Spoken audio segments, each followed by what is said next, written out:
Welcome to the Church of St John the Evangelist, a Grade 2 star listed building in the parish of Northington in Hampshire.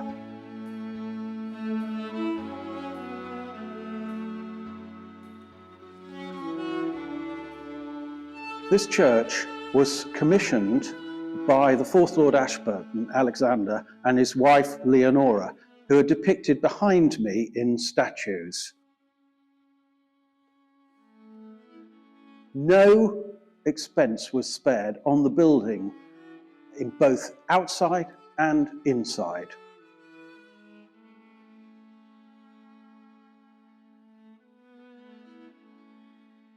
This church, which was consecrated in 1890, is one of the few churches in the United Kingdom that retained its candles. These are housed behind me in counterweighted candelabra. As you can imagine, this is a favourite place to get married, as the atmosphere is absolutely magic.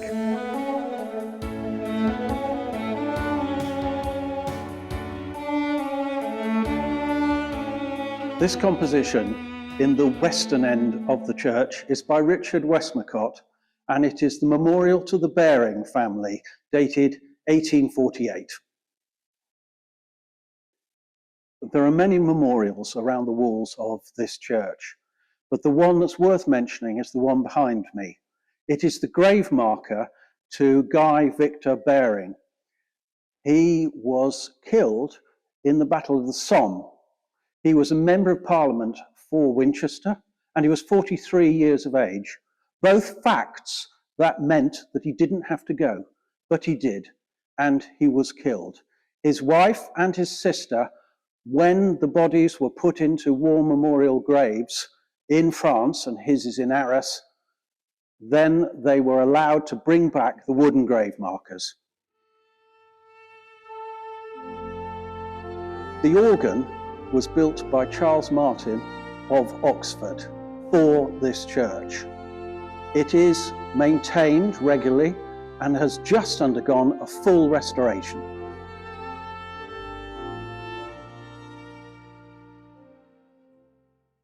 The altar is surrounded by 12 stained glass windows, built by James Powell and Son in 1889 for this church. They depict the 12 apostles.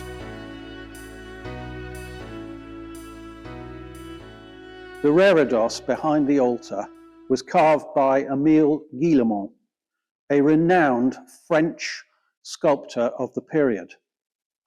You will note that the tablecloth does not come to the floor, so you can see the feet of Jesus and the 12 disciples.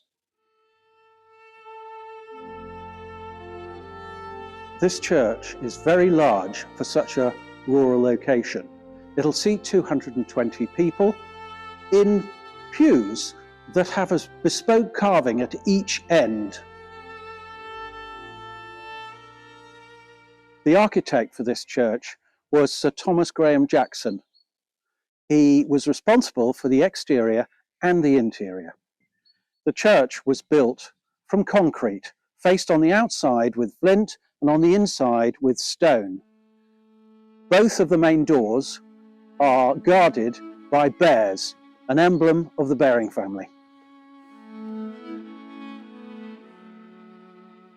The church is a heritage concert venue.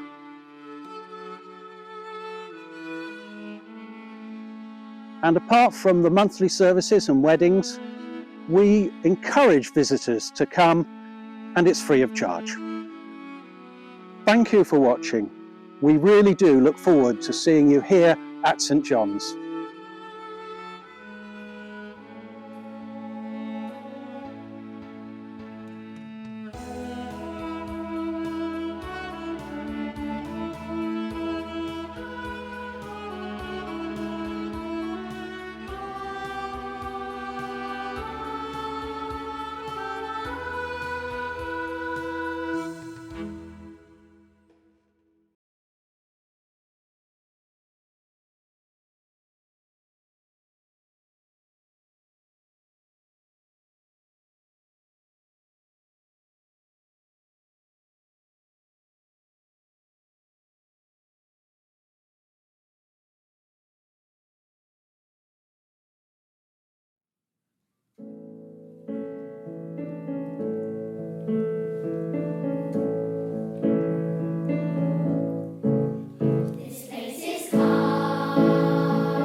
so surreal in this colossal world. This place is calm. This place is quiet. It's so serene in this endless universe.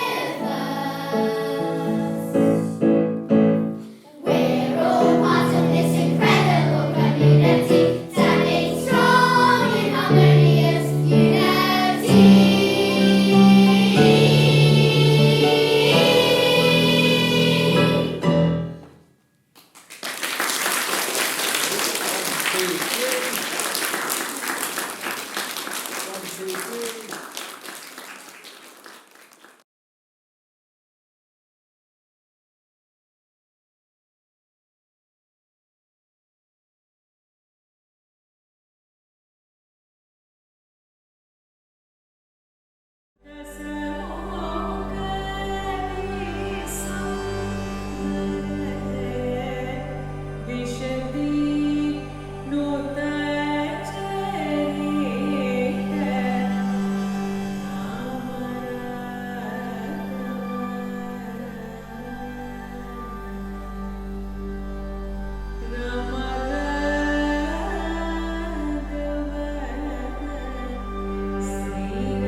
Northington's church, St John the Evangelist, was built by Sir Thomas Graham Jackson in 1890.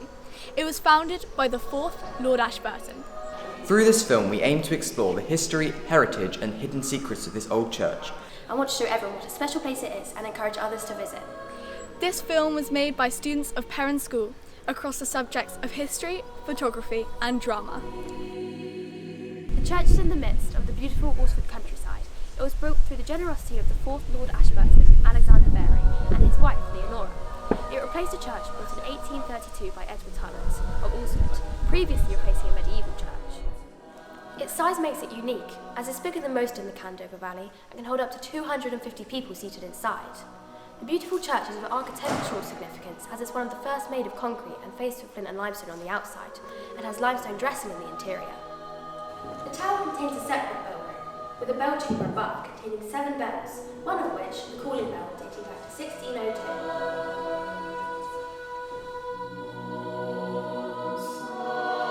The church is full of lots of history, with lots of the original features dating back to 1890, not least the organ, built in 1890 by Charles Martin, which is currently undergoing well-needed restoration. Often described as the heart of the church, it has a beautiful case and the pipes stretch towards the ceiling of the building. The organ is a 2-manual pedal instrument of 15 stops. Music is a large part of the church's heritage, and the organ is one of the most traditional instruments used in church choirs to this day and helps support the congregation. The organ is specifically designed for Northington Church, and it is so important that it's restored and looked after. Over the past few years, the church has organised community fundraising events to renew certain aspects of the church's architecture. For example, there was a replacement of the chimney and the addition of LEDs, and more recently, the restoration of the historic organ. At Perrin's, we feel that we should protect the church, as it is a stunning piece of historical architecture. The church committee is doing an excellent job of this at the moment, particularly with the restoration of the authentic organ, but they could always do with more additional support. Also known as the Cathedral of the Valley, St John's Church holds secrets that might not be obvious at first glance. A lovely hidden detail is a carving in the pew of a bear with a ring around its head, a pun to represent Baring, a reference to the Baring family name. Each bench end is intricately carved and each holds a different design. We spent 2 days exploring the church and we're still managing to find new details. On the exterior, there are some quite strange gargoyles of a bull, an eagle, a frog, a hare, and other animals. These are very unique. In fact, the bear emblem of the Baring family guards both entrances. The rear arch of the aisle has a human head sculpted out of stone, and could possibly be the representation of the architect himself. This is an eye-catching memorial to the Baring family, built in 1848 and located across from the Henley Memorial, leaning against the south wall. Yet another secret nod to the stories of the origins of the church. So in conclusion, this historical church has been standing throughout the 1880s Victorian era, the 1950s Elizabethan era, coronavirus, and now the 2023 Carolean era. This is longer than any of us today have lived. The church has been a place of worship for all different ages, races, genders, and reasons. So much history is preserved inside its tall stone pillars and embroidered prayer mats, and in its chiselled walls and tiled floors. So much history that we must protect and preserve for as long as we can to ensure that everyone can continue to experience this place of historic beauty. So we ask if you can please help to continue to support Northington Church. Thank you for watching our short film. We hope you've enjoyed it.